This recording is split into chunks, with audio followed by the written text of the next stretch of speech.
अस्सलामुअलैकुम वरहमतुल्लाहि वबरकातुहू। दोस्तों, बैंगन का भरता बनाने का तरीका बताता हूँ। आसान सा तरीका है। आपने पहले 5 बैंगन लेना है, उनको आपने चूल्हे से जलाना है। चूल्हे के ऊपर आप उनको जलाओगे, फिर उसके बाद उनके ऊपर सही जलेंगे, उनके ऊपर से आपने छीलना है। छीलने के बाद उनको चॉप करना है।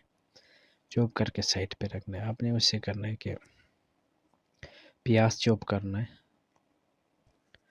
टमाटर चॉप करना है, धनिया और हरी मिर्च चॉप करके आपने टमाटर, धनिया, हरी मिर्च बैंगन के अंदर डाल के उसमें नमक, लाल मिर्च डाल के मिक्स करना है। मिक्स करके साइड पे रखना है। उसके बाद पैन में ऑयल लेना है।